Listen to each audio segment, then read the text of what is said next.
राधिका की रातें अब पहले जैसे नहीं रही थी। शादी को 7 साल हो चुके थे। वह, विवेक और उसकी छोटी बहन श्रेया तीनों एक ही घर में रहते थे। पहले यह साथ अच्छा लगता था, लेकिन अब हर रात एक साया सा मंडराने लगा। ऐसा लगता था जैसे हर दीवार के पीछे कोई राज छिपा हो। उस रात भी कुछ ऐसा ही हुआ।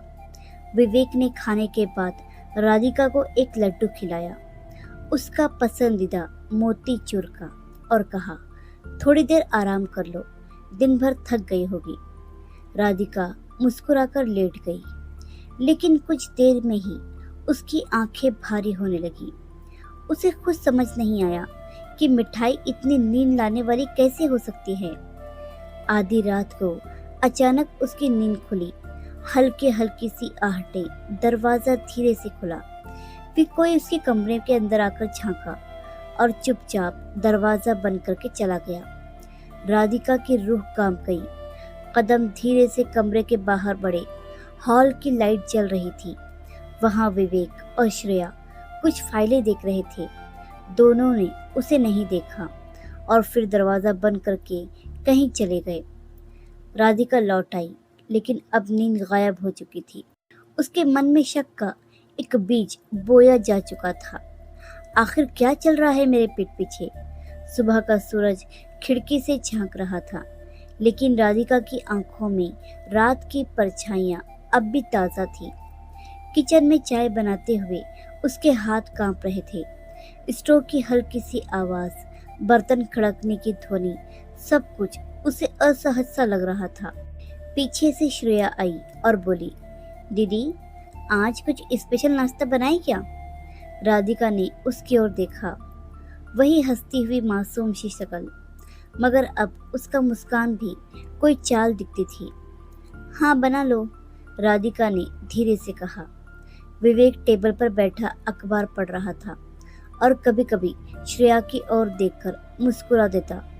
वो मुस्कान पहले राधिका को दी जाती थी, अब उस पर किसी और कहा क्यों? राधिका ने खुद को संयम में रखा, लेकिन फिर दोपहर को जब वह कमरे में थी, उसे विवेक और श्रेया की बातें सुनाई थी। दोनों रसोई घर में थे। सब कुछ ठीक से हो जाएगा ना? विवेक की आवाज आई। हाँ जीजा जी, मैंने सब संभाल लिया है, श्रेया ने जवाब दिया। जीजा जी शब्द सही था, रिश्ता सही था, लेकिन संवाद में कोई छुपी हुई बात थी। राधिका की धड़कनें तेज हो गई। क्या सब कुछ? क्या संभाल लिया है? वह कुछ कहती उससे पहले ही दोनों कमरे से बाहर चले गए। राधिका ने धीरे से दरवाजे की ओर देखा। जहां पहले विश्वास था, अब सिर्फ शक का धुंधला आईना था। राधिका के मन में अब सिर्फ एक ही बात थी, सच जानना। उसकी आंखों ने जो देखा था वह शायद भ्रम हो सकता था, या फिर उसकी जिंदगी का सबसे बड़ा धोखा। रात को वह रोज की तरह लेट तो गई, लेकिन नींद को अपने पास आने नहीं दिया। उसने बत्ती बुझाई, तकिए को थोड़ा हिलाकर सांसें धीमी की, जैसे सच में गहरी नींद में हो। घड़ी की टिक टिक गूंज रही थी। पूरे घर में सन्नाटा था। फिर दरवाजे की कुंडी खड़की। बहुत धीमे से एक परछाई भीतर झांकी। कुछ देर देखा, फिर दरवाजा चुपचाप बंद कर दिया गया। राधिका की धड़कनों ने मानो समय को थाम लिया। उसने धीरे धीरे कंबल हटाया, बिना आवाज किए बिस्तर से उतरी। पैर नंगे थे ताकि आहट न हो। जैसे ही वह कमरे से बाहर निकली, हॉल की बत्ती जल रही थी और वहां विवेक और श्रेया एक डायरी में कुछ लिख रहे थे। टेबल पर कुछ रंग बिरंगे लिफाफे थे, कुछ गिफ्ट बॉक्स और एक बड़ा सा चार्ट पेपर। विवेक बोला, बस टाइमिंग जरूरी है, राधिका को शक नहीं होना चाहिए। श्रेया हंसी और बोली, दीदी को कुछ भी समझ में नहीं आना चाहिए, वरना सरप्राइज खराब हो जाएगा। राधिका का दिल बैठ गया। सरप्राइज या धोखा? उसे अब कुछ और जानने की जरूरत थी, लेकिन इससे पहले कि वह और करीब जाती, श्रेया ने मुड़कर देखा। राधिका फौरन वापस पलटी और जल्दी से बिस्तर पर जाकर लेट गई। दरवाजा फिर से धीरे से बंद हुआ। कुछ देर बाद सब शांत हो गया। राधिका की आंखों में अब नींद नहीं थी, सिर्फ सवाल थे। सुबह सब कुछ सामान्य था, कम से कम दिखावे में। विवेक ने हमेशा की तरह चाय बनाई और राधिका के पास लेकर आया। अभी थकान लग रही होगी, उसने कहा। राधिका ने बिना देखे कप ले लिया। उसने नजरें नहीं मिलाई। विवेक की मुस्कुराहट में अब राधिका को झूठ लगने लगा था। श्रेया रसोई घर में हमिंग कर रही थी, कोई गाना जो कभी राधिका गुनगुनाया करती थी। अब वो भी चुभने लगा था। दिन बीतता रहा, लेकिन राधिका के भीतर की बेचैनी अब मुक नहीं रही थी। वो धीरे धीरे सबसे दूर रहने लगी। बातचीत कम, सवाल ज्यादा, मुस्कान गायब, निगाहें सतर्क। एक दिन श्रेया ने कहा, दीदी आपकी पसंद की साड़ी खरीदी है, दिखाऊं? राधिका ने छोटी मुस्कान दी। रख दो, बाद में देखूंगी। श्रेया कुछ समझ नहीं पाई, लेकिन चुप रह गई। विवेक ने रात को पास बैठकर कहा, तुम कुछ दिनों से बहुत शांत हो, सब ठीक है ना? राधिका का दिल किया कि चीख पड़े, पूछे कौन सा राज छुपा रहे हो मुझसे, पर वो चुप रही। बस इतना बोली, थक गई हूँ, बस थोड़ा अकेला रहना चाहती हूँ। विवेक उदास हो गया। मैंने कुछ किया है क्या? राधिका ने सिर हिलाया। नहीं, शायद मैंने ही ज्यादा सोच लिया है। घर अब भी वही था, लेकिन उसमें गूंजने वाली हंसी गुम हो गई थी। राधिका ने अब अपने कमरे से बाहर निकलना कम कर दिया था। उसकी दिनचर्या एक सख्त दीवार बन चुकी थी, जिसमें किसी को झांकने की इजाजत नहीं थी। श्रेया जब कमरे में आती, राधिका कुछ पल को चुप हो जाती। विवेक जब बातें करने की कोशिश करता, राधिका बस हूँ या ठीक है से जवाब देती। भाई बहन की वो दोस्ती, वो मिठास अब उसे जहर लगने लगी थी। एक रात राधिका ने विवेक का फोन उठाया, कुछ देखने के लिए नहीं, बस ये जानने के लिए कि कहीं वो उसे चुपचाप धोखा तो नहीं दे रहे। लेकिन कुछ नहीं मिला। कोई संदिग्ध चैट नहीं, कोई कॉल लॉग नहीं, सब कुछ सामान्य था, या शायद छुपाया गया था। उसी रात जब श्रेया सो रही थी, राधिका चुपचाप उसके कमरे में गई। अलमारी खोली, एक बैग में कुछ रखा था, एक खूबसूरत साड़ी, कंगन और एक कार्ड। उसने कार्ड खोला। राधिका के लिए, उस दिन की याद में जब तुम मेरी जिंदगी में आई थी। नीचे लिखा था, तुम्हारा विवेक और श्रेया। राधिका का दिल धक से रह गया। ये क्या है? दिखावा या कोई और खेल? उसकी आंखें नम हो गई, लेकिन दिल अब भी विश्वास नहीं कर पा रहा था। वह जानती थी जवाब सिर्फ एक जगह से ही मिल सकता है। एक और रात के इंतजार में राधिका ने अब फैसला कर लिया था। बहुत हो गया, शक, घुटन, सवाल। अब उसे हकीकत जाननी थी। उसके अपने पति और बहन के बीच जो कुछ भी चल रहा था, वह अब अंधेरे में नहीं रहना चाहती थी।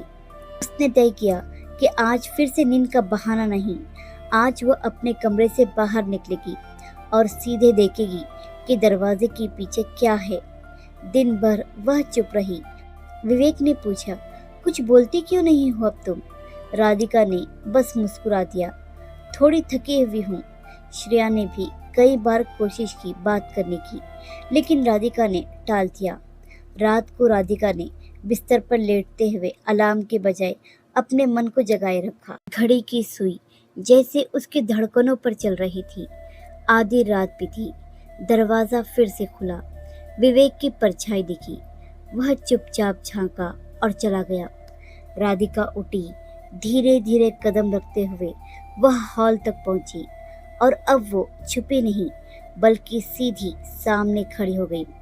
और जो उसने देखा, उसके पैरों तले से जमीन खिसक गई। हॉल की लाइट जल रही थी। सामने टेबल पर रंग बिरंगे फूल, ढेर सारे गिफ्ट बॉक्स और एक बड़ा सा बैनर पड़ा था, जिस पर लिखा था, हमारी राधिका के लिए सरप्राइज एनिवर्सरी गिफ्ट। श्रेया और विवेक दोनों मिलकर गुब्बारे फुला रहे थे और एक सुंदर वीडियो स्लाइड तैयार कर रहे थे, जिसमें राधिका की पुरानी तस्वीरें थी, उनकी पहली मुलाकात, शादी की तस्वीरें, माँ बनने की खबर और ढेर सारी हंसी खुशियाँ।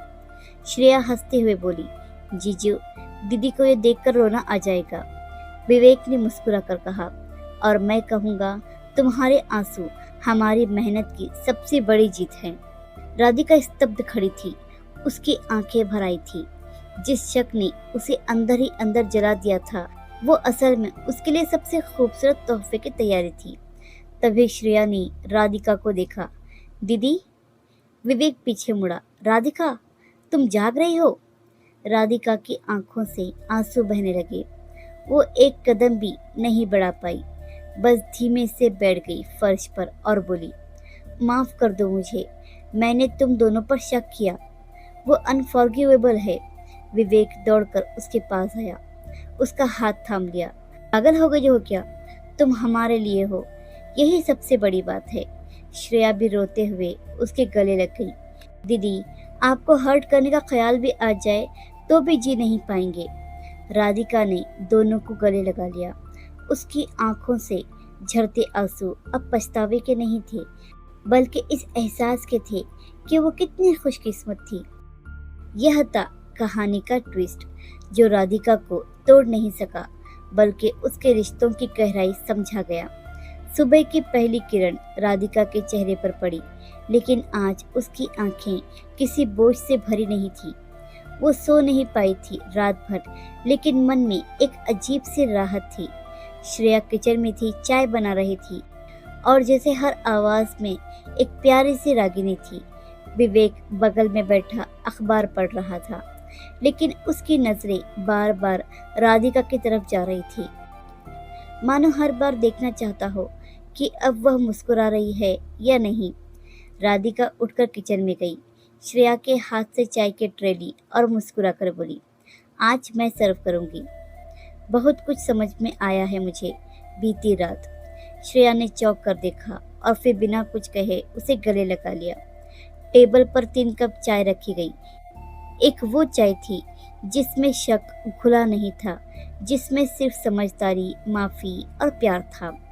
विवेक ने हल्के से पूछा, अब तो सरप्राइज अच्छा लगा ना? राधिका की आंखें भर आई। ये सरप्राइज नहीं था विवेक, ये मेरी आंखें खोल देने वाला आईना था। श्रेया हंसी, तो अगली बार जब हम सरप्राइज प्लान करें तो दरवाजे के पीछे ना खड़े रहना। तीनों जोर से हंस पड़े। शब्द नहीं बोले गए, लेकिन दिलों ने बहुत कुछ कह दिया। राधिका को अब समझ में आ गया था कि रिश्ते अक्सर टूटते नहीं, हम खुद अपने शक, डर और असुरक्षा से उन्हें तोड़ने लगते हैं।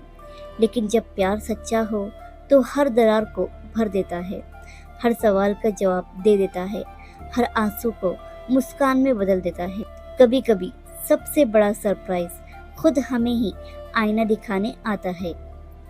आशा करती हूँ प्यारे दोस्तों, ये कहानी आपको पसंद आई होगी।